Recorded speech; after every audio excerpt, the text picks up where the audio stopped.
1. Mr. Speaker, ladies and gentlemen, the thing about religion is that it's a social construct and there are so many things about it that we don't know.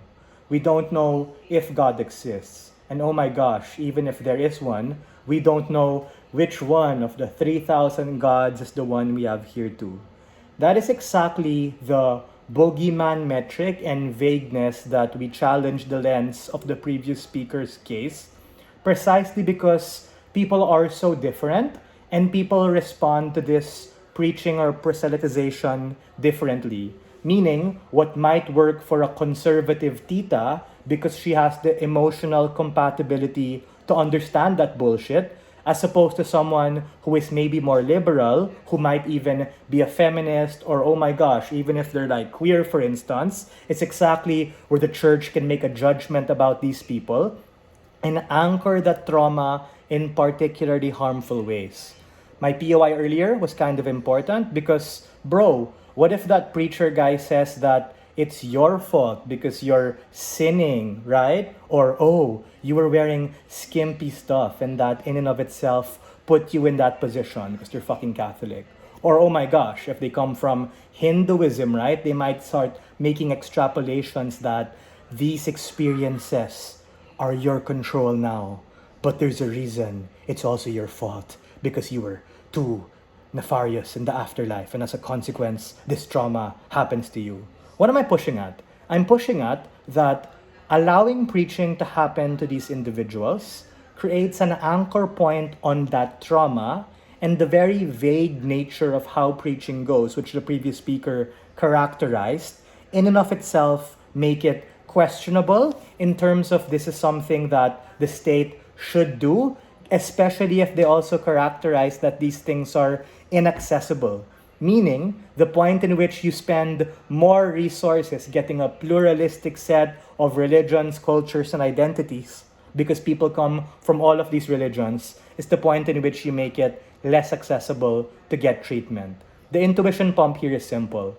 As an average person, I don't know if religion will help you, but I do know that being able to get to the root of the trauma because they examine you with doctors, psychologists, and psychiatrists is the point in which they can identify a possible chemical imbalance and be able to give you that diagnosis you need.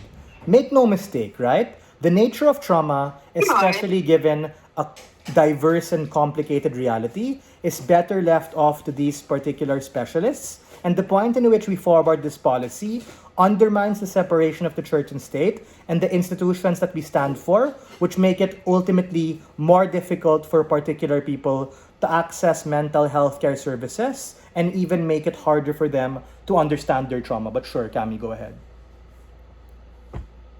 Isn't therapy I'm not expensive? happy. Okay, go. Yeah, what? Isn't therapy expensive? Yeah, and you make it more expensive, the point in which you divert the state's resources and throw them on this side quest of proselytization. Because you guys also have to contend that we don't know what religion will be better, and if you're gonna say that we'll do on average the majority of these things, it's quite expensive and even alienates those people from far parts of the margin who don't adhere to that particular religion. What is my case? The case is simple. Threefold, right? Number one, why should the state not do this? Because take note, this is a policy motion and not just a value judgment of more harm than good supports or opposes. Number two, how it creates bad optics for religions in general. And number three, it makes it worse off for the victims of particular trauma at the point in which you particularly anchor it on. But I want to make a clear thing here.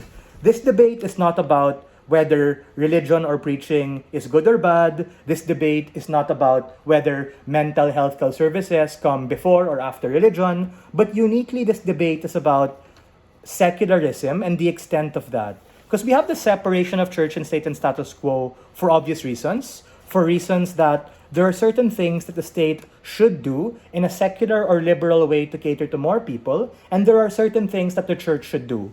Meaning the push here is simple. We're fine with the status quo, meaning people out of their own volition using their choice and agency to go to a preacher or whatever religion they want.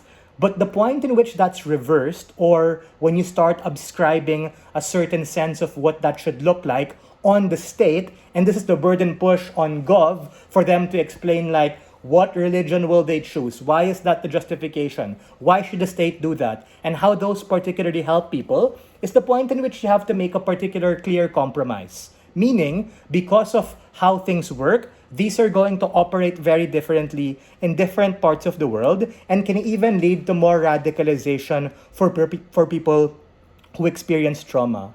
Meaning, in a developed country which is largely conservative, you're probably going to have the levers of the Catholic Church, of which they're going to say that, oh, getting an abortion is a sin. Oh, having gay or queer sex is a sin. Oh, going through a body transformation because you're trans is a sin.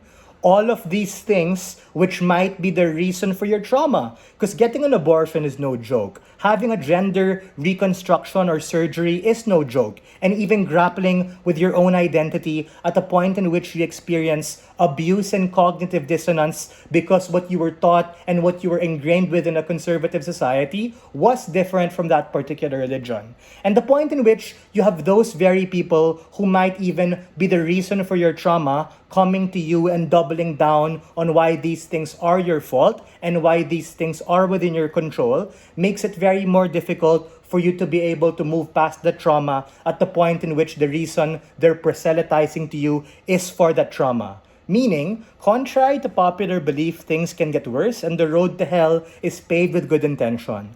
What works for them might not work for the other person, but what we do know is that on the comparative, if state resources and capacity were solely concentrated, as the previous speaker admits, is quite expensive and inaccessible, we don't want to add more sauce in the middle and you get lost in the sauce that make it harder for you to be able to get an objective metric. These preachers are not scientists, they're not doctors, they aren't able to diagnose medicine and stuff. And that is exactly the point in which we find it sketchy, and as a consequence, we don't think the state should do that in all of these instances. We are very proud to stand on side negative.